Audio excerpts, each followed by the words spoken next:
por estar esta semana con nosotros. Quiero decirle a todas las personas que están conectadas que la idea de este encuentro es abrir, digamos, como una especie de gran ventana para entender cómo ha sido el proceso de transición en distintos países. No solamente en el caso de Mariana, que conoce por ella misma y por su padre la transición de Chile, también el mismo caso de Sergio, pero Abraham Lowenthal y Sergio Betar han investigado las transiciones en diversos países, casi 30 transiciones distintas, y nosotros queremos que esta sesión de hoy sirva para que podamos tener una especie de idea panorámica. Si nosotros pudiéramos hacerle una radiografía a todas las transiciones, ¿qué cosas veríamos que son de alguna manera patrones o puntos a ser tomados en cuenta que permitieron, si es que eso existe, el desenlace de transiciones en los distintos países? Estamos hablando de América Latina, estamos hablando de Europa Oriental, estamos hablando de Asia. Es un universo complejo, pero el ser humano y la política se repite en todas partes. Entonces, la idea es que hoy podamos tener una intervención de cada uno de ellos, inicial, después las preguntas de ustedes y de los periodistas, y al final sería el cierre del presidente Guaidó, que está por incorporarse a la sesión de hoy, cerrando la sesión de la Asamblea Nacional. Quiero recordarles a todos que esta sesión se está transmitiendo en vivo a través de 5 canales digitales: BPI, Capitolio TV, Vivo Play, EBTV, TV Venezuela y las plataformas digitales de todos nosotros. Quiero, antes también de comenzar, darle las gracias, al embajador Darío Payá, que es quien nos ha ayudado a construir estas sesiones y ha tenido siempre una enorme solidaridad con Venezuela y ha estado siempre presto para ayudarnos. Y al igual quiero decirle a Sergio Vitar, que está conectado con nosotros, Henry Ramos Alup, nuestro presidente de la Asamblea Nacional en el primer año, que quiere mandarte un saludo muy, muy especial y es gran admirador de sus libros sobre el tema de la transición. Y luego, bueno, decirles a ustedes que nuestros invitados el día de hoy, Mariana Aluin, no es solamente la hija del presidente Aluin, sino que ha desarrollado una carrera propia como parlamentaria, como profesora, como intelectual, como persona también estudiosa del caso chileno y de las transiciones en general, también muy consustanciada con el tema de Venezuela. En el caso de Sergio Vitar, también tiene su corazón en Venezuela porque vivió el exilio de la dictadura de Pinochet en Venezuela. Si bien recuerdo, Sergio, casi 10 años viviste en Venezuela, tiene familia en Venezuela, que continúa en Venezuela, y además fue ministro en la época de Allende, en la época del presidente Lagos y en la época de la presidenta Bachelet, de manera que tiene un conocimiento profundo de la política. Y junto con Abraham Lowenthal, que es un investigador y profesor de las mejores universidades de Estados Unidos, ha estado en Princeton, lo decía el presidente Cardoso la semana pasada, ha estado en California, han hecho este libro sobre introducciones y investigaciones de las distintas transiciones. De manera que le damos la bienvenida. Queremos recomendar el libro de ellos porque lo ha publicado incluso nuestra Universidad Católica Andrés Bello, porque ellos han estado invitados en Venezuela para compartir estas experiencias y darle en ese sentido las gracias para que estén con nosotros compartiendo el día de hoy.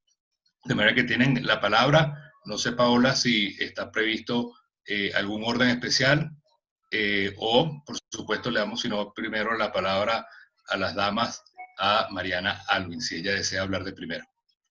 Muchas gracias.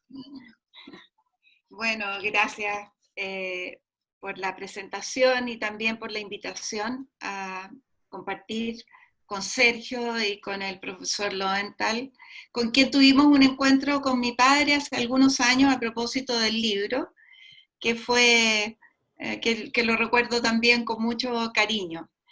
Y yo quisiera hablar de cómo fue posible en Chile construir la unidad después de haber vivido un quiebre tan dramático y tan profundo como el del golpe militar el año 73. Nosotros en ese momento teníamos una sociedad profundamente dividida, una crisis política, social, económica, y una división entre gobierno y oposición que no terminó el día del golpe. O sea, luego del golpe lo que hubo fue recriminaciones mutuas de cómo el país había llegado a esa situación. Sin embargo, yo quisiera decir que en 17 años hubo muchos intentos por unir, por conversar, por intentar acuerdos, y fueron fructificando fundamentalmente en torno a algunos ejes claves. Uno fue el tema de los derechos humanos, ese fue el primero. Yo diría que ahí hubo participación de mujeres, de abogados, la Iglesia Católica que jugó un rol fundamental y que en definitiva unió personas que venían de mundos distintos, que venían que eran del mundo socialista, de la Unidad Popular, más demócratas cristianos que eran la oposición al gobierno de la Unidad Popular. Otro tema, otro espacio de encuentro fue el de los juristas. Cuando Pinochet anunció que iba a hacer una nueva constitución, se armó un grupo de estudios constitucionales que había académicos de distintos sectores políticos, incluso había personas del Partido Comunista, hasta personas de la centro-derecha o de la derecha liberal más democrática, y trabajaron muchos años pensando cómo podía ser la nueva institucionalidad, y como en una alternativa a esta constitución que se estaba haciendo por el gobierno de Pinochet, como en silencio, en algo en lo cual no había participación.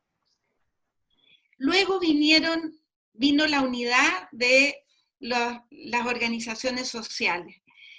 Creo que entre el 83 y el 86, los trabajadores, dirigentes sindicales fundamentalmente, partieron las protestas con los dirigentes del cobre, luego los estudiantes, los colegios profesionales fueron uniéndose y también generando instancias de encuentro, por ejemplo, la Asamblea de la Civilidad, las mujeres también, en fin, que dieron un impulso a la oposición a poder y abrir espacios de protesta frente al régimen.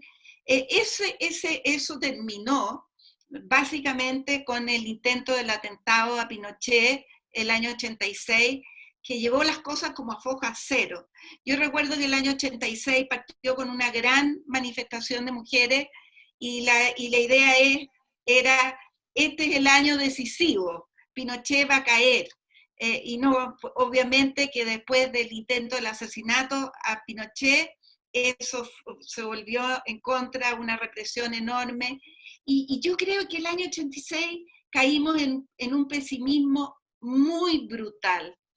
No obstante, el año 87 ya había habido desde comienzos de la década intentos de unidad del mundo político.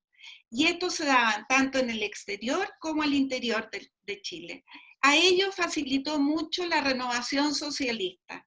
Pero, por ejemplo, yo recuerdo que mi padre una vez viajó a España, yo vivía allá, y un día se desapareció todo el día y estuvo todo el día conversando con Erich Schnake, que era un dirigente socialista, y llegó tan contento porque al final todos estos encuentros iban produciendo sintonía, acuerdo, bajar las desconfianzas, romper prejuicios, en fin. Los encuentros formales ya se fue creando la Alianza Democrática. La Iglesia también tuvo injerencia en un acuerdo nacional que iba desde la derecha hasta el socialismo democrático. Y luego, ¿no es cierto?, hubo ahí un gran debate político por qué hacer, porque se acercaba la elección, el plebiscito del 88, establecido en la Constitución, y nosotros todos considerábamos que la Constitución era ilegítima en su origen y que no podíamos incorporarnos, por lo tanto, a aceptar la Constitución. Y en el año 1984 hubo un gran seminario en el cual hubo personas, y entre ellos mi padre, que planteó, miren, la Constitución es ilegítima, pero por un tema de realismo, lo que nosotros nos queda por hacer, ya estamos en el año 84, el plebiscito es del año 88, es evaluar cómo nosotros nos incorporamos en la Constitución y derrotamos al régimen en sus propias reglas del juego. Hasta ese momento todo lo que pedía la oposición era la caída de Pinochet, una asamblea constituyente, y entonces era chocar con una pared.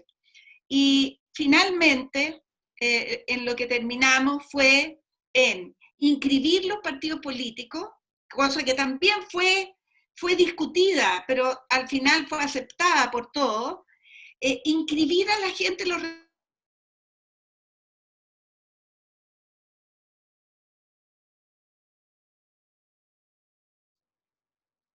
Se congeló.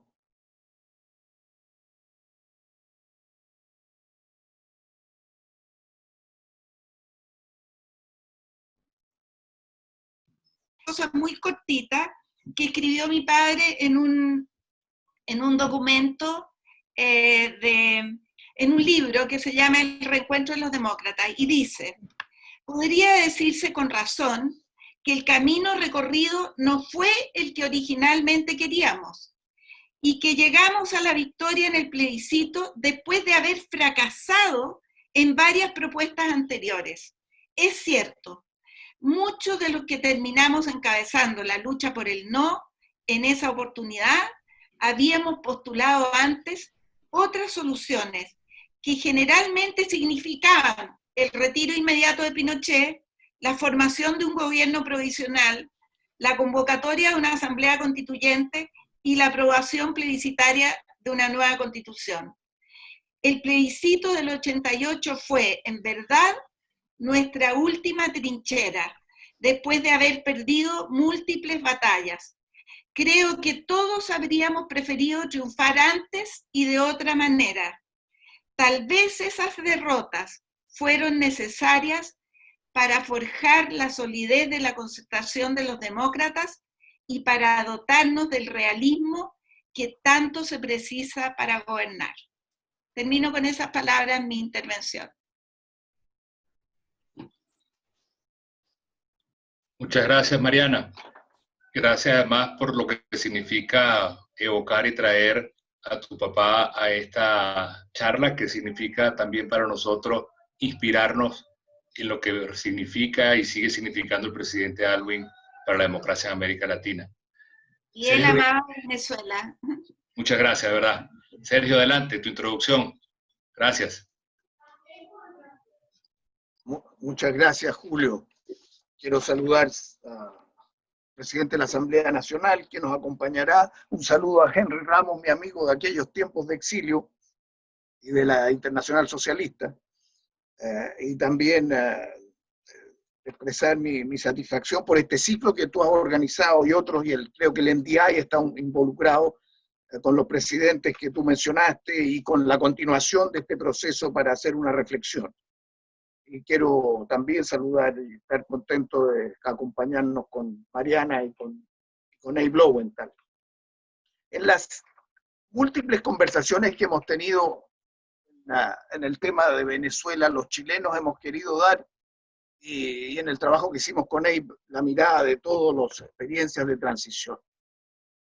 Lo hemos dicho varias veces, entonces a veces uno se pregunta con las dificultades que estamos viendo de cómo salir adelante con la democracia venezolana, ¿qué es lo que no funciona? ¿Qué es lo que nos ha llevado a proponer cosas que no han caminado? Pero quiero partir diciendo algunas de esas cuestiones que hemos reiterado y preguntarnos después cómo releer la realidad venezolana hoy. Pero, ¿qué dijimos? Hemos dicho que la construcción es paso a paso, que nunca hay un momento en que tú lo tienes todo, que vas ganando espacios, que vas corriendo el cerco. Hemos dicho que un liderazgo clave es ir construyendo la amplitud de la oposición a nuevos sectores. Hemos dicho que eso tiene que ver primero con las fuerzas democráticas y luego con las disidencias a los sectores que apoyan a las dictaduras o a los gobiernos autoritarios. Tercero, hemos dicho que esto no se arregla desde afuera, que no son las fuerzas internacionales las que resuelven los problemas, son las fuerzas internas las que resuelven los problemas. Hemos dicho que hay que proyectar junto con el dolor una visión de futuro mejor. Es lo que vimos en los análisis de todas las experiencias de transición. Hemos dicho que hay que dar la certeza de una capacidad de gobernar, no solo de cuestionar, que va a abarcar temas económicos para mejorar la condición, la justicia social, los derechos humanos. También dijimos de que el problema militar es un problema mayor. En el caso de cada país ha sido distinto, en algunos no fue problema, en otros como el nuestro sí lo fue. Y hemos dicho también, y en el libro queda en evidencia, el rol de las mujeres como una fuerza movilizadora importante. Y también dijimos, esto es largo, no hay transiciones cortas, no son milagros, se construyen. Y lo que ha dicho Mariana recién respecto de la última frase del presidente Elwin lo señala. Eso dijimos. Puestos en los momentos de hoy, también mirando como chileno la realidad venezolana, yo veo dos etapas. Veo una etapa muy clara de ascenso democrático en la lucha democrática venezolana que va como del 2006 al 2015, que tiene su apogeo en la elección de la Asamblea Nacional.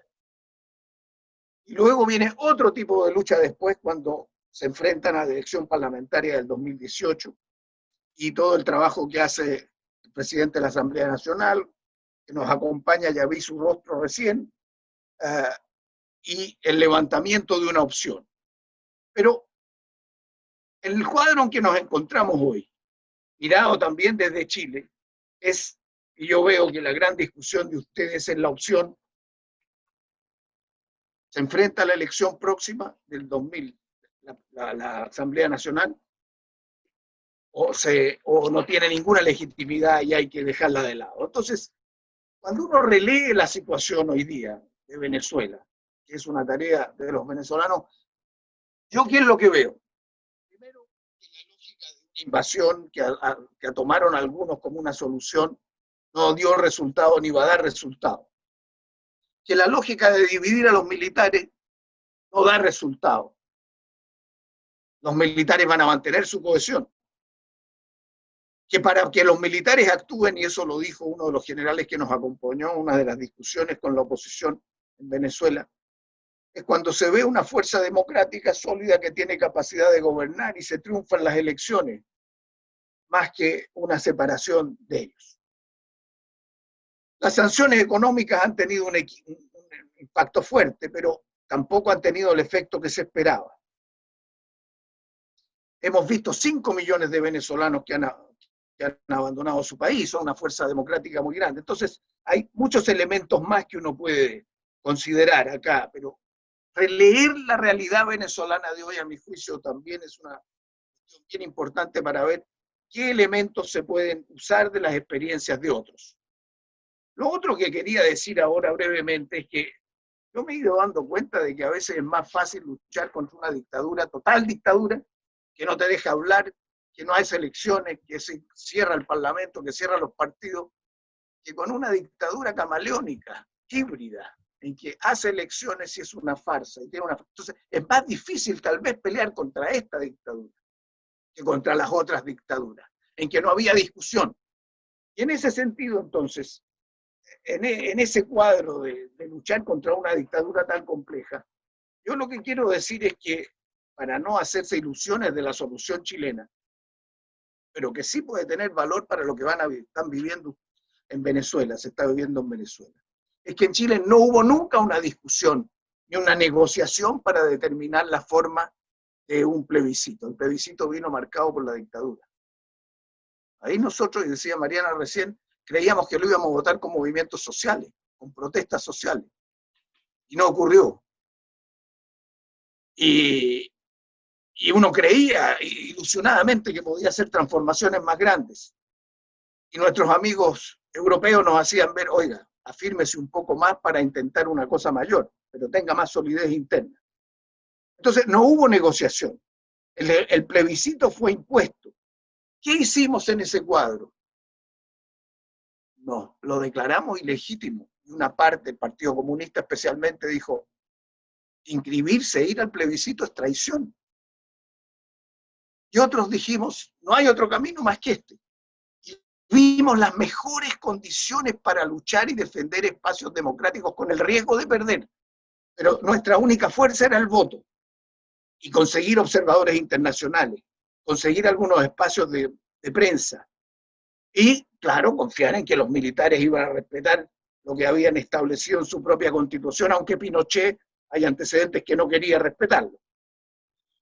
Otra cosa importante de lo que hicimos fue que no teníamos partidos políticos, o estaban muy destruidos, se habían destruido los registros electorales, y creamos un partido que se llamó Partido Instrumental. Y en un momento cuando vimos que había que tener candidatos, y que cada uno tenía su partido, había 17, 20 partidos, por ahí no íbamos a llegar a ninguna parte. Se propuso, finalmente hubo, la Democracia Cristiana se reinscribió, el Partido Radical se reinscribió y el Partido por la Democracia que formamos recibió un sector de los socialistas, recibió a sectores de los otros, pero creamos una plataforma que llamamos Partido Instrumental, que nos permitía votar, elegir y después cada uno se iba al partido que quisiera, pero no abstenernos de participar. Yo creo que, me pregunto si eso puede servir, no sé cómo es la ley actual venezolana, pero yo veo que si cada uno quiere llevar sus candidatos y la dictadura está destruyendo cada uno de los partidos, cambiando a sus directivas, como ha ocurrido el día de ayer también con otros de los partidos, si es posible esa institucionalidad. Y termino con la gran dilema de siempre. Si uno quiere luchar por la democracia, tiene que usar la democracia. Y la democracia es el voto. Pero con una dictadura como esta que te engaña, es más difícil y en ese sentido hay que valorar el beneficio y los costos de una decisión de no ir. En 2005 la oposición no fue a la campaña de la Asamblea Nacional y el 2015 le fue exitosamente bien. Entonces estos ciclos, ¿cómo se abordan? Sabiendo que es una farsa la elección que propone Maduro. Y en ese terreno entonces creo que es indispensable tener un objetivo estratégico como el que nosotros tuvimos y se nos dio, que es el plebiscito. ¿Cuál es el momento estratégico de la situación venezolana? Es la elección presidencial. Entonces, yo me hago la pregunta, si ese es el objetivo estratégico de cómo ganar esa elección presidencial, la elección de la Asamblea Nacional de noviembre de este año, diciembre de este año, ¿cómo se ensarta, cómo se incorpora eso? ¿Es necesario hacerla? ¿Es necesario participar? ¿Es necesario unirse? ¿O es mejor un ejercicio de decir esta cosa es ilegítima y mantenemos la carta de la ilegitimidad, corriendo el riesgo de que va a haber candidatos? Porque seguramente, como se ve la oposición venezolana hoy día, va a haber un candidato que va a competir. Entonces, ese gran dilema, ninguno de nosotros tiene una respuesta, es una decisión venezolana. Pero creo que si colocamos ahí el foco de beneficios y costos, y de instrumentos para enfrentar un gobierno híbrido y camaleónico, y dar la batalla por abrir esos espacios democráticos, podría salir algún camino nuevo, que es lo que ustedes están buscando. Pero termino diciendo, la noche siempre pasa. Siempre hay momentos de desesperanza, y muy profundos. Pero el liderazgo es construcción de esperanza. Y ese liderazgo no es un liderazgo solo individual, es la gran mayoría que elige a sus líderes, pero yo creo que siempre hay que tener esa esperanza para convencer y salir adelante. Y aunque este momento es tan difícil en Venezuela, creo que las cosas se dan. Si uno tiene la persistencia y la resiliencia de enfrentar en condiciones difíciles un futuro mejor. Sergio, muchas gracias. Extraordinarias tus palabras y vamos ahora en las preguntas a profundizar muchos de los 9 puntos que estableciste que son enormemente importantes de entender a profundidad. Antes de darle la palabra a Abraham Lowenthal, quiero saludar al presidente Guaidó, que ya terminó la sesión de la Asamblea Nacional y se incorpora. Entonces la idea sería escuchar a Abraham Lowenthal, luego algunas preguntas y que el presidente Guaidó pueda cerrar entonces la sesión del día de hoy. Adelante, Abraham. Gracias. Muchas gracias. Antes de nada, quisiera expresar mi agradecimiento por la posibilidad de participar en este encuentro de muy alto nivel con los colegas Sergio Vitari y Mariana Elwin y con la presencia del presidente de la Asamblea Nacional. Realmente es un gran honor participar. Mariana y Sergio son chilenos destacados que han participado directamente como líderes en la vida y política y historia de su país. Yo soy un profesor, un analista. No tengo la experiencia que tienen ellos. Lo que llevo a esta mesa redonda es la experiencia como analista de haber participado con Sergio Vitari en una experiencia realmente única, de haber podido con el apoyo de International IDEA de Estocolmo, de haber podido hacer entrevistas con 13 expresidentes en 9 países: Brasil, Chile, México, Sudáfrica, Ghana, España, Polonia, Indonesia y las Filipinas, en que había gobiernos autocráticos, procesos difíciles de tratar de cambiar la situación y eventualmente el éxito de la salida de los gobiernos autocráticos y la emersión de transiciones democráticas reales que han sido muy importantes en la historia de estos 9 países. La experiencia de poder conversar con don Patricio Aylwin y con otros líderes en los 9 países, Ricardo Lagos en Chile también, Fernando Enrique Cardoso en Brasil, Ernesto Zedillo en México, en España, Felipe González, de Klerk en Sudáfrica, etc. Fue una experiencia de la vida y he pensado mucho de lo que aprendimos y tratando de pensar cuál es su relevancia en otros casos en el futuro, lo de Venezuela o otros casos que han comenzado o que están por verse. Quisiera comenzar simplemente subrayando un punto obvio, pero que hay que tomar en cuenta.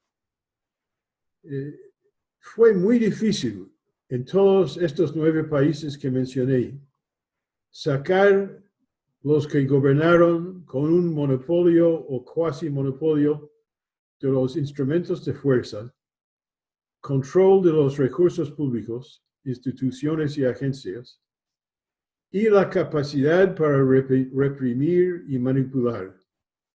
Todos estos 9 gobiernos tenían estas cualidades, precisamente las cualidades que caracteriza el gobierno de Maduro en Venezuela. Pero todos estos regímenes autocráticos desaparecieron después de años de parecer invencibles. Entonces, la gran pregunta es si podemos decir algo basado en la experiencia de otros países sobre cómo se puede aumentar las posibilidades de lograr un éxito semejante en Venezuela. Lo que yo llevo a la mesa es la perspectiva de alguien que no ha vivido una vida política en sí, y tampoco ha vivido la realidad venezolana en forma que ustedes todos han. Pero sí he estudiado como algo que siempre es difícil. Acabar con un gobierno democrático ha sido logrado. Entonces, basado en esta perspectiva, la primera cosa que quisiera decir, y voy a hablar muy abiertamente y francamente, no voy a ser diplomático, simplemente expresar mis ideas como son en mi mentalidad. La perspectiva que tengo me hace escéptico de sugerencias que uno escucha siempre. Que la democracia no ha sido posible lograr en Venezuela y va a ser imposible lograrlo porque el régimen de Maduro es más despiadado y manipulativo que cualquier otro gobierno, que es extraordinariamente corrupto y muy involucrado en redes criminales, que tiene un socio, Cuba, más comprometido que los que apoyan o han apoyado otros regímenes autocráticos. Y que la polarización en Venezuela es más extremo que en cualquier otro caso. Estas afirmaciones he escuchado cuantísimas veces. Creo que reflejan realidades difíciles y ciertas, pero están también basados en exagerar la calidad única de Venezuela y en subestimar el fiereza y afán por el poder de Pinochet, la polarización fundamental de Sudáfrica durante los años de apartheid, la represión brutal bajo Suharto en Indonesia, la corrupción grosera del gobierno de Marcos en las Filipinas y la influencia fuerte de la Unión Soviética sobre el Partido Comunista en Polonia. Obstáculos todos a lo que sí fue posible lograr. Entonces, mi primera observación simplemente es que es muy difícil la situación venezolana, pero no es única. Y se puede aprender de la historia que estas cosas pueden cambiar. Cuando tuvimos nuestra entrevista con Felipe González, fue excepcionalmente brillante sus observaciones. Lo que dijo en relación, no solamente en relación con Chile, sino varios otros casos que él conoció personalmente y obviamente su propia experiencia en España. Mostró capacidades analíticas y liderazgo realmente formidables. Y hacia el final de la entrevista, le hice la pregunta, señor González, usted ha mostrado capacidades de liderazgo realmente excepcionales, no solamente en la vida política de su país, en la vida política de otros países, pero también en esta entrevista, cómo usted maneja todos los conceptos y la historia de los distintos casos. Estas capacidades de liderazgo, ¿cómo ocurre esto? ¿Esto es una cosa nata, genético, o se aprende? Y si aprende, ¿cómo? ¿Cómo se aprende? Entonces, no había hecho esta pregunta específica a ninguno de los otros entrevistados. Él dijo, mira, es una buena pregunta, le he pensado bastante y conversado sobre este punto con Bill Clinton y otra gente. Creo eso. Estas capacidades no son natas, son aprendidos. ¿Cómo se aprende? Mayormente no en las universidades, aunque educación ayuda en entender el mundo. No se aprende en la escuela, se aprende en la práctica. ¿Cómo se aprende en la práctica? Usted me va a preguntar. Bueno, yo le diría, se aprende a través de analizar las lecciones de otros casos y ir pensando cuáles de estas lecciones aplican y en qué forma y hasta qué medida a la situación real que estamos enfrentando. Entonces, usted dice, ¿y cómo se hace esto? Y yo diría, estudiando bien la narrativa de las experiencias previas. Entonces, esto es la mejor explicación de lo que Sergio y yo tratamos de hacer con las entrevistas y con los estudios.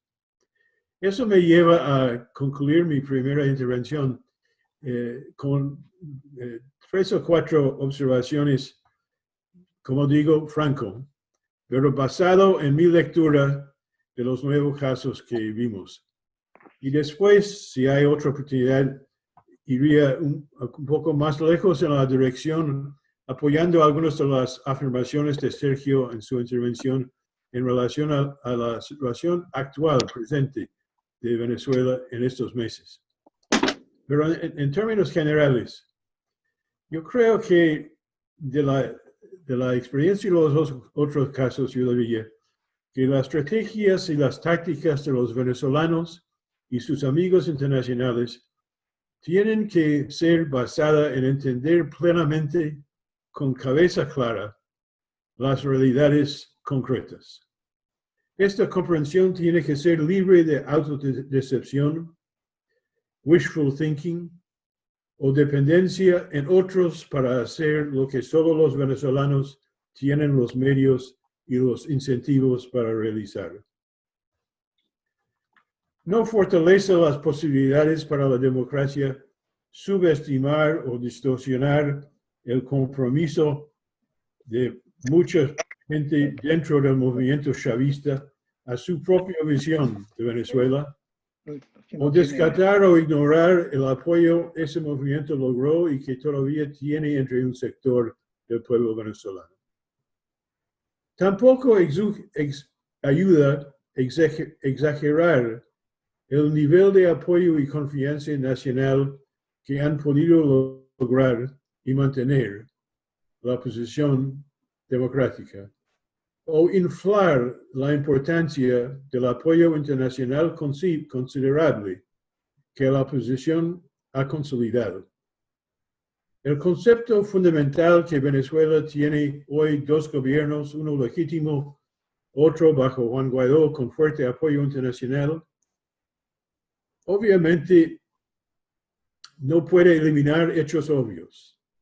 El régimen de Maduro tiene control del territorio nacional, las instituciones políticas, las fuerzas de seguridad, casi todos los recursos económicos y la capacidad para hacer y implementar políticas nacionales.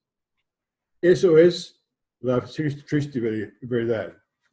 Cuando Ricardo Lagos y otros líderes de la oposición socialista a Pinochet en Chile visitaron a Felipe González, primer ministro de España, en 1986, para presentar sus planes para tumbar a Pinochet, González le dijo a Lagos que con estos planes la oposición no iba a tener éxito. Los aconsejó que tenían que reconocer que todavía se encontraron en un pozo profundo.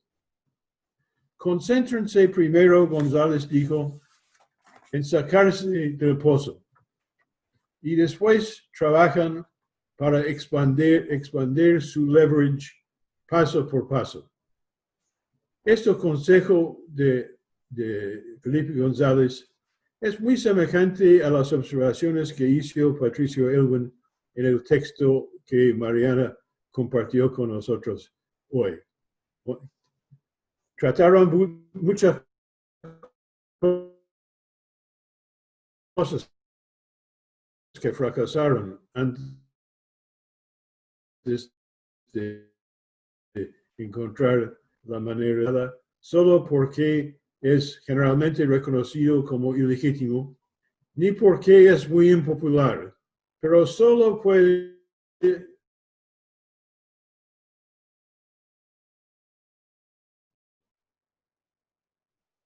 cuando hay apoyo considerable nacional, lograr la aceptación y apoyo de las Fuerzas Armadas, muchos elementos del sector de negocios y de la sociedad civil y una fracción muy mayoritaria de la opinión pública y que además muestra la capacidad técnica manejo, hasta imposible, para los elementos fragmentados de la oposición, establecer una alternativa creíble, sin enfatizar en forma consistente lo que puede unir la oposición y el país, en vez de dividirlo, y someter ambiciones individuales a metas colectivas. La oposición tiene necesariamente que articular una visión atractiva que ofrece a los venezolanos la esperanza, formas de participar y beneficios prácticos. Así hicieron la concentración de fuerzas en Chile y también hicieron en Brasil y en muchos otros casos. Las fuerzas democráticas de Venezuela tienen que presentar al país y al mundo una visión que incluya, que refleja la historia y los valores del país y no mayormente enfatizar su oposición a los usurpadores y sus grandes fallas y crímenes que son reales e importantes, pero la visión tiene que ser una visión positiva hacia el futuro. Con eso termino mi primera intervención y quisiera participar después si hay tiempo. Muchas gracias, Abraham. Vamos entonces a comenzar las preguntas y luego las preguntas cerraremos con el presidente Guaidó. Adelante, Paola, la primera pregunta. Sí, tenemos, bueno, la participación, la verdad es que ha sido estupenda y le damos muchísimas gracias a todas las personas que han compartido sus inquietudes y comentarios a través del chat y a través de la cajita de preguntas y respuestas. Tenemos unas primeras preguntas del periodista José Arnaldo Mujica del medio de comunicación BPI en Venezuela. Y es una primera pregunta para el presidente Guaidó y para el canciller Julio Borges. Dice, recientemente Colombia asumió la presidencia de la Comunidad Andina de Naciones. ¿Considera que esto podría ayudar de alguna manera a lograr escenarios en donde se restablezca la democracia en Venezuela? El mismo periodista, José Arnaldo Mujica, le pregunta a nuestros panelistas invitados.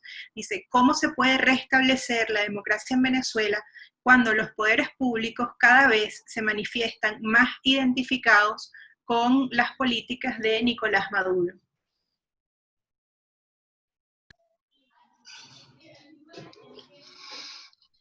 Adelante, Sergio, Mariana, Abraham, quien quisiera comentar esta pregunta. Gracias.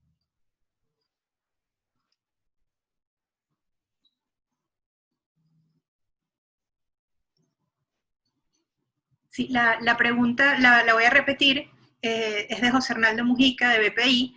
¿Cómo se puede restablecer la democracia cuando los poderes públicos están cada día más identificados con las políticas de Nicolás Maduro?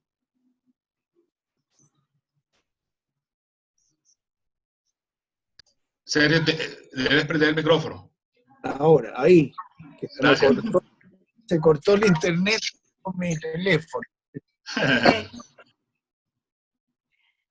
Todas las transiciones que iniciamos, el dictador o el gobierno autoritario cierra las válvulas, bloquea, domina los poderes, trata de controlar el Parlamento, trata de aplastar el Poder Judicial, y el Poder Judicial suele ser bastante servil al poder del Ejecutivo. Nosotros mismos lo vivimos.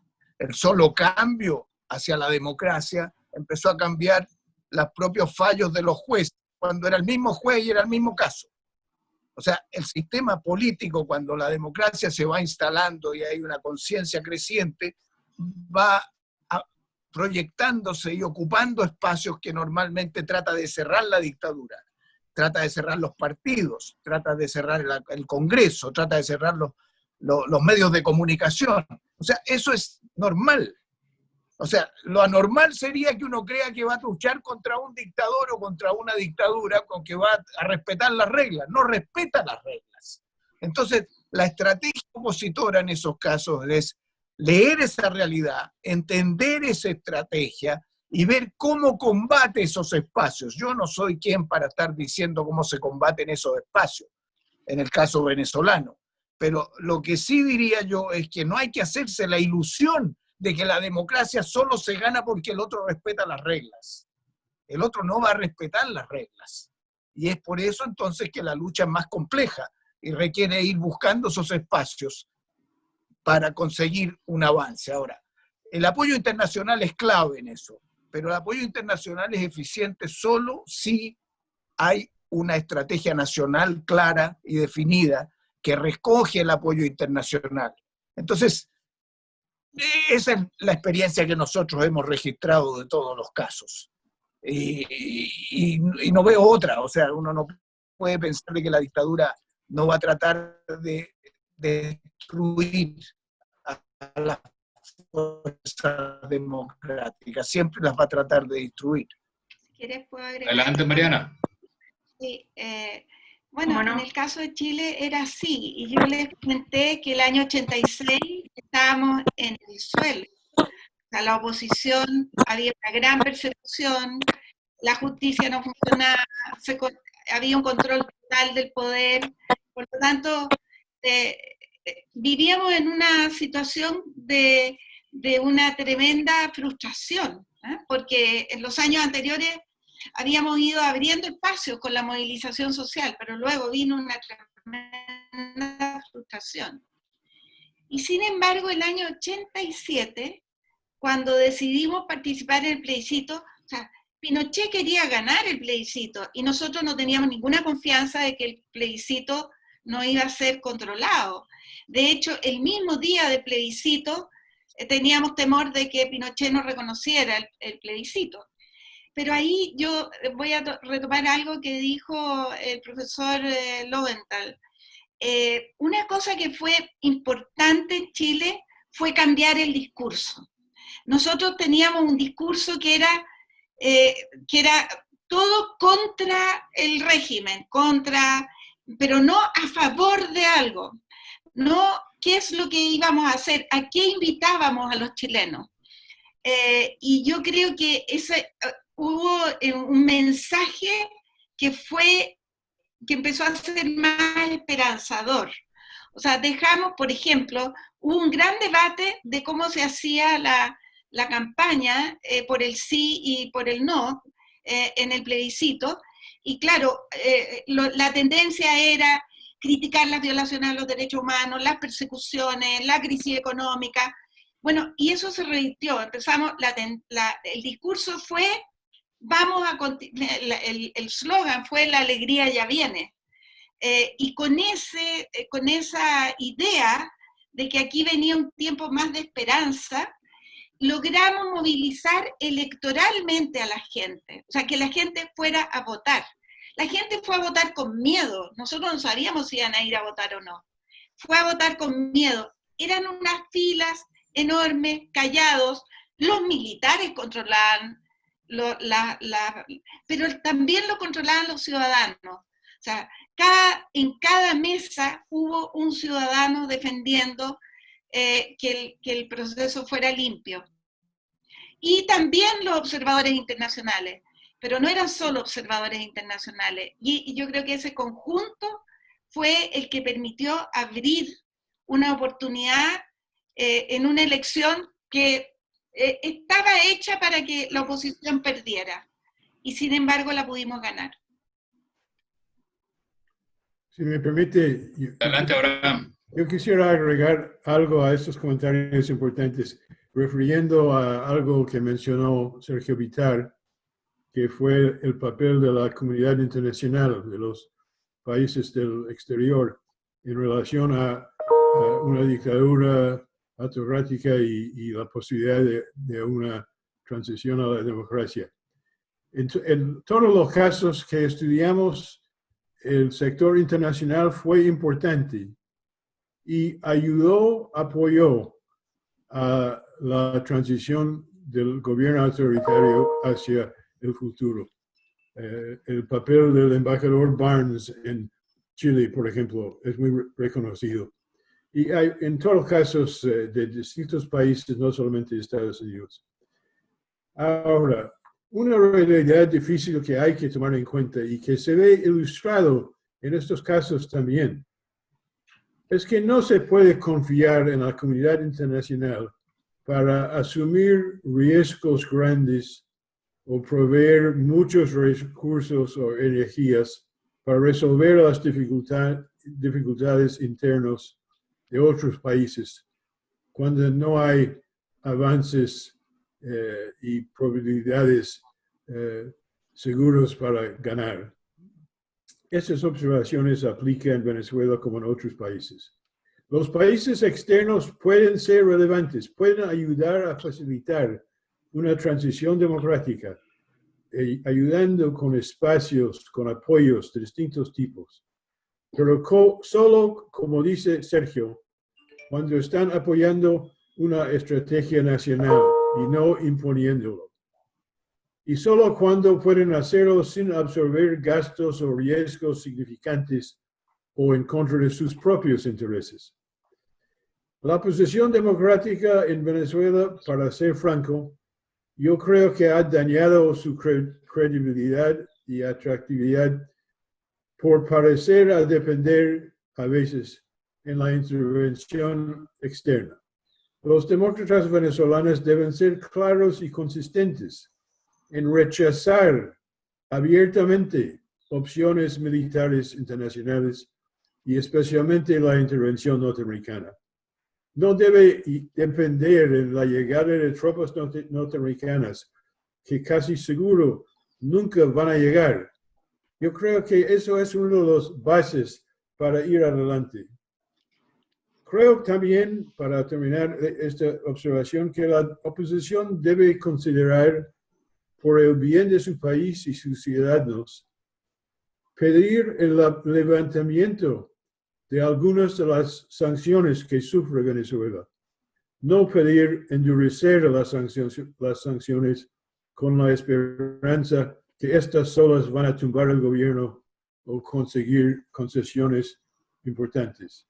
Algunas de las sanciones tienen costos humanitarios muy altos y no hay razón por creer que van a tener consecuencias positivas políticas.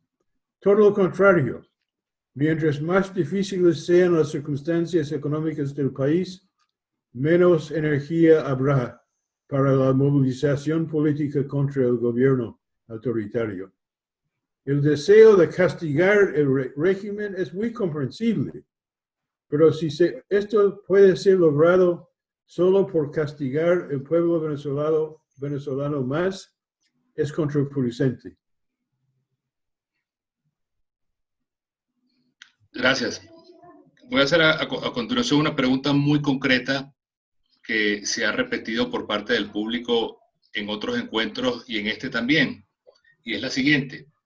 En la experiencia comparada de ustedes, Sergio y Abraham, y me gustaría también la opinión de Mariana, por supuesto, ¿ustedes han visto con su termómetro algún grado, no llamemos de corrupción, cuando Abraham puso la comparación con el régimen de Marcos de Filipinas, sino de crimen organizado en el poder? Es decir, ¿hasta qué punto estamos combatiendo, más allá de una dictadura, un sistema que tiene ya tentáculos con crimen organizado, narcotráfico y gobiernos de tal extremo como es el caso de Irán, más el protectorado de Cuba? Es decir, en la experiencia de ustedes, ¿hay un caso que se asemeje a tal nivel de soporte que va más allá de lo político? Gracias.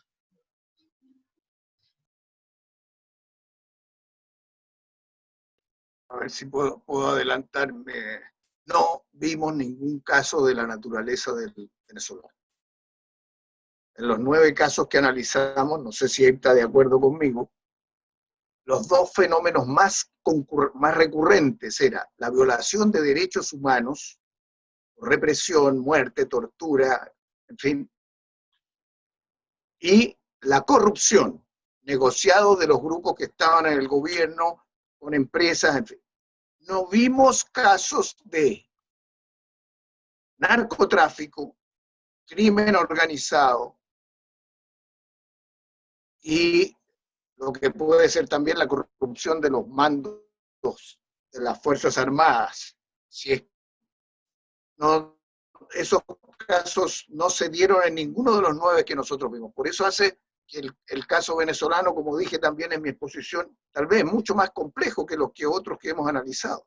En cuanto al mundo que estamos viviendo hoy, más todavía con una pandemia en que cada país está preocupado de sí mismo y cada gobierno de sí mismo, en que también la estrategia de Venezuela tendría que pensar qué pasa después de la elección norteamericana, porque es probable que Trump sea una cosa y Biden sea otra, en términos de las posibilidades de entenderse a un respaldo a una iniciativa más potente desde el punto de vista democrático.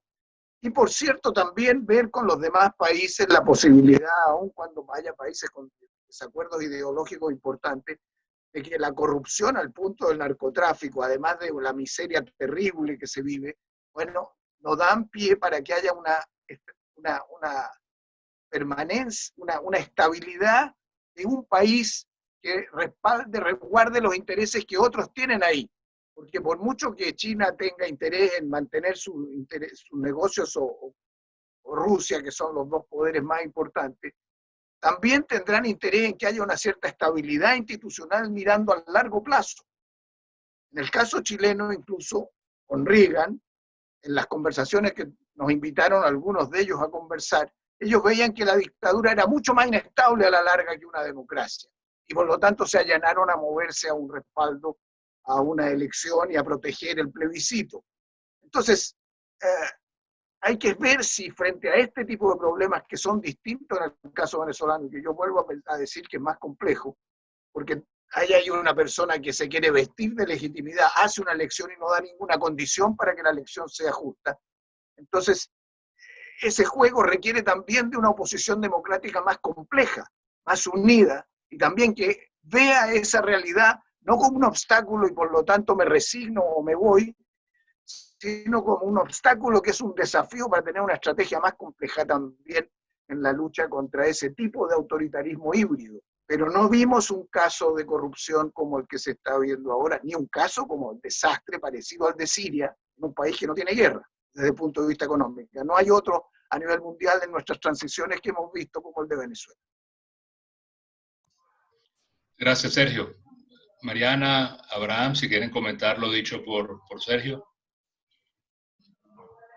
Bueno, uno tiene la misma impresión que el tema de crimen organizado y narcotráfico son 2 añadidos que hacen las cosas más difíciles.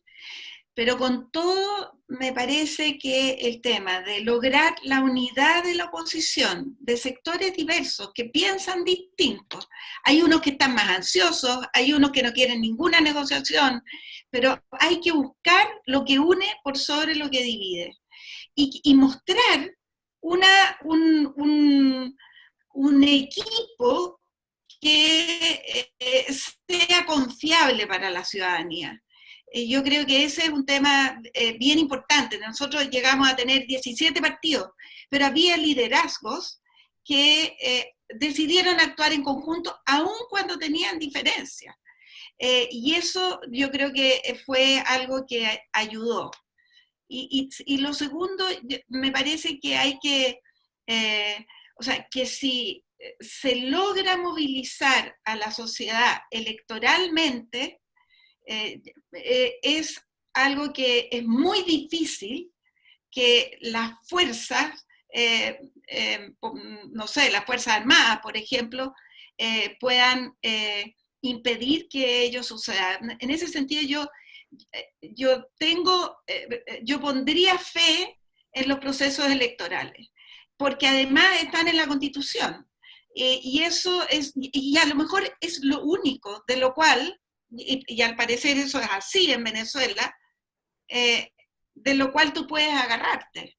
Te tienes que agarrar de la Constitución, pero para eso construir unidad, discurso también que sea salir adelante esperanzador y también una movilización de la ciudadanía. Si no hay esa movilización de la ciudadanía, tampoco va a haber apoyo internacional, por ejemplo, para resguardar que las elecciones sean limpias, transparentes, etc. Yo quisiera añadir simplemente una cosa. No me cabe la más mínima duda que hay bastante corrupción entre los altos esferas del gobierno de Maduro, especialmente gente en su entorno y relacionado con narcotráfico y otras actividades criminales. En cuanto a la importancia de esto, no he hecho investigación yo, pero sí he leído los informes de las entidades gubernamentales norteamericanas que se dedican a esto. Y estos informes presentan la información que la participación venezolana en el tráfico, en narcotráfico, es real, existe, tiene cierta importancia, pero no es de lo más importante de esto, incluso en la región. Y entonces, puede ser, y también había corrupción, yo diría, en algunos de los otros casos, que fue la pregunta específica, quizás no al nivel y no al narcotráfico, pero sí en algunos de esos casos bastante corrupción. Pero esto me devuelve a mi observación que para cambiar la situación en Venezuela, no es necesario seguir enfatizando las condiciones muy inatractivas y criminales del gobierno, sino enfatizar lo que ofrece realmente la oposición. Y esto ha tenido sus altos y bajos.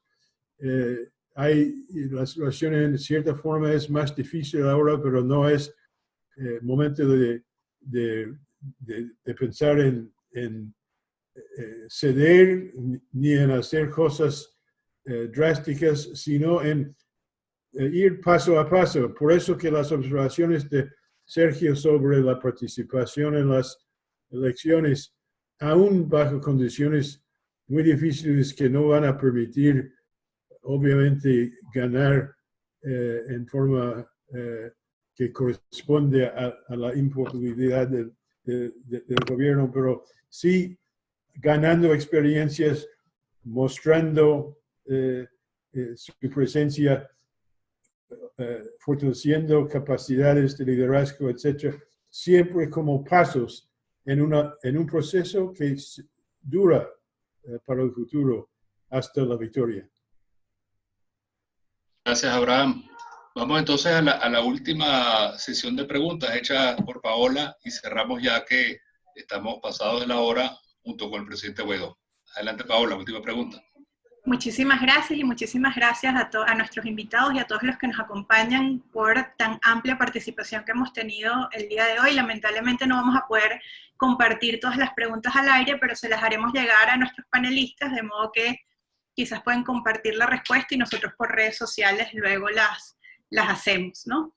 Hay varias preguntas en donde se pide desarrollar en el camino progresivo hacia la democracia que hubo en Chile. Y una de las preguntas, el señor Cristian Rodríguez Sola pregunta qué señales se pudo haber encontrado desde el régimen, algunas señales de apertura que acompañaban esta intención de progresividad por parte de la oposición, para que los militares tuvieran un ambiente que permitiera caminar hacia la democracia a partir de acuerdos que en el caso chileno fue fundamentalmente el cambio de la Constitución de 1980. Bueno, en el caso chileno era un gobierno militar, o sea, no era un gobierno distinto de los militares. Era un gobierno militar, de manera que uno podría decir de que de alguna forma había, comillas, un honor militar, de decir, nosotros hicimos esta constitución, había un plebiscito, se vota el plebiscito, nosotros respetamos nuestra palabra. Nosotros pensábamos que algo de eso podía ocurrir, porque de lo contrario, ¿qué hacíamos? Nos íbamos todos del país, o dábamos la pelea dentro de los espacios que teníamos. Entonces, no hubo ninguna señal que nos diera el gobierno a la oposición de que estaba dispuesta a apoyar un cambio hacia la democracia. Así como decía Mariana recién, Pinochet estaba seguro que iba a ganar el plebiscito, si no, yo creo que no habría ido. Y cuando ganó el no, incluso hubo un general Matei de la Fuerza Aérea que antes de una reunión con Pinochet a la 1 de la mañana de la noche del plebiscito, dijo, parece que ganó el no. Pero supimos después algunos antecedentes de que Pinochet quería de alguna manera revertir ese resultado, pues no se imaginó que lo iban a meter en una solución en que ganara el no. Entonces, nadie sabe, aquí hay que tener buena suerte. Pero para que haya buena suerte, hay que saber caminar en una cierta dirección. Si uno está zigzagueando, un día va a una elección y al otro día no, es muy difícil sostener una estrategia o que haya confianza en la ciudadanía que ese es un cambio. Ese es un punto que quería decir. El otro punto muy importante, Elwin fue elegido por todos los 17 presidentes de partido, pero cuidado, había un sector del político de Chile que no le gustaba a Elwin, porque Elwin se le decía, usted estuvo en una oposición a Allende y fue uno de los provocadores del golpe. Entonces, ahí hubo una situación también en que el líder que encabeza ese proceso de transición genera una confianza en un sector que no lo quería, pero no había otra, y en sectores que estaban cerca de la dictadura y decía, este puede ser más razonable que los otros. Entonces, en el caso de Brasil, Tancredo Neves es el que resulta después de que fracasan las directas ya, y es un hombre también cercano al régimen, y Sarney, que va de vicepresidente, era un senador del régimen militar. En el caso de Indonesia, Habib era el vicepresidente de Suharto. Entonces también hay que ver, y en el caso de España, está Suárez, que viene también desde el lado del franquismo y hace una tremenda transformación. O sea, también hay liderazgos que hacen el empalme, que permiten dar más seguridades a unos y otros para poder seguir funcionando juntos. Nunca hay un liderazgo, una transición que aplaste al otro. Yo creo que ese también es un punto bastante importante. Y una última observación. Nosotros tuvimos una ventaja, la democracia cristiana era el partido más grande. Por lo tanto, todos los demás nos ceñíamos un poco a esa línea y se abrió para entenderse con los demás. El problema venezolano es que habiendo 4 partidos del mismo tamaño que les cuesta ponerse de acuerdo y que además no hablan con los que están afuera, hace mucho más difícil que haya una conducción. Entonces, es cierto que eso es una ventaja que hubo en ese momento en Chile, pero también es un desafío mayor para los políticos venezolanos. Yo creo que Venezuela han hecho un esfuerzo enorme, o sea, de imaginación, de resiliencia, un pueblo maravilloso. Entonces, claro, se han dado batallas, vendrán otras, pero hay una fuerza interna grande para salir adelante. Ahora, Muchísimas gracias. ¿Puedo decir algo? Por supuesto, Mariana. Creo que esa unidad costó construirla, no fue fácil, si había muchos prejuicios, había odiosidades. Además estaba el Partido Comunista sosteniendo una línea violenta para derrotar el régimen. Por lo tanto, yo creo que creo que construir la unidad de la oposición y buscar aquello que une, y eso tiene que ser, aquello que une tiene que ser propositivo. Es algo que en Chile fue resultando, pero se demoró mucho tiempo. O sea, si no fue fácil la unión y después hubo disputas de quién iba a ser el líder. Todas esas cosas son normales en política. Claro. No se dan por una corriente, ¿no? Y construir liderazgos, varios liderazgos que puedan actuar unidos, me parece que es fundamental. Muchísimas gracias. No sé si Abraham quiere agregar algo finalmente, si no le damos la palabra al presidente Guaidó para cerrar. Abraham. Simplemente, como no hay tiempo y no quisiera hacer esperar al presidente Guaidó. Simplemente decir que voy a leer con tranquilidad las notas que han pasado desde el público, y si tengo algo que decir en respuesta a algunas de estas observaciones, le mando a los organizadores para divulgarlo a los que quieren verlos. Gracias por la posibilidad de participar en esta mesa. No, gracias a ti, Abraham, gracias Sergio y Mariana. Y ahora entonces vamos a dar la palabra al presidente Juan Guaidó para que cierre este encuentro. Adelante, presidente. Gracias. Muchas gracias, querido canciller Julio Borges, Mariana, Abraham, Sergio, que te manda un gran abrazo. Además, Henry Ramos Alú, fuera presidente del Parlamento en el 2016, estaba muy atento a esta conferencia. Primero, agradecerle la participación.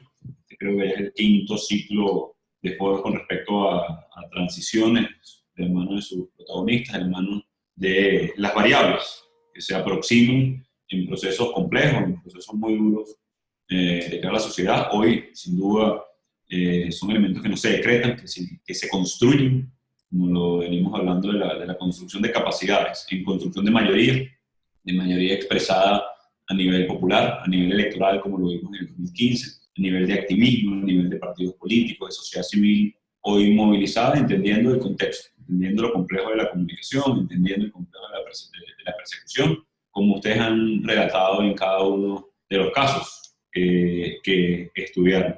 También entendiendo la necesidad de un proceso mínimo, cuando digo mínimo, el necesario para construir gobernabilidad y estabilidad y certezas a los grupos que pudieran dar un paso de cara a la construcción de una alternativa, un mínimo de interlocución que se intentó, y lo hemos intentado también no solamente en el proceso de Dominicana, también con la mediación del Reino de Noruega hace pocos meses. Hay un entendimiento claro de esto, la aproximación necesaria a la Fuerza Armada, a los sostenes hoy del régimen de Maduro, a nivel de la presión que tiene que ver con la presión diplomática, la presión internacional, pero también la movilización interna que no ha cesado.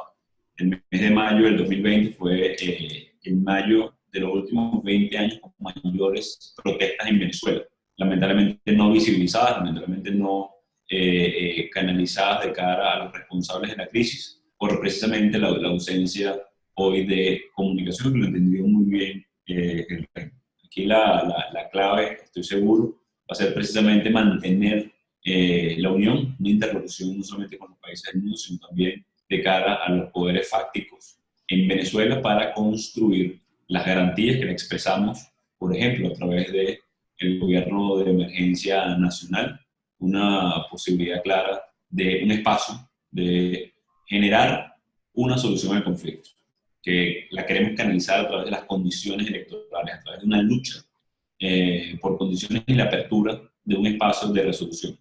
Hoy, por definición del régimen, arrebatando partidos a sus legítimos dirigentes, muchos de ellos ya expulsados de Venezuela por la persecución, por la opresión. Ustedes saben, más de 400 presos políticos, variables que ya conocen, que han estudiado, que han visto. Yo creo que lo que comentó Sergio, a quien le agradezco, hace segundos, que esa fuerza necesaria interna, ese empuje de movilización, de coalición democrática en Venezuela, una propuesta no solamente de hacer oposición a la crisis que todos sentimos, vivimos, padecemos, sino de un futuro posible, ha sido también central. Hemos estudiado, por supuesto, la transición chilena, es fuente de inspiración para nosotros.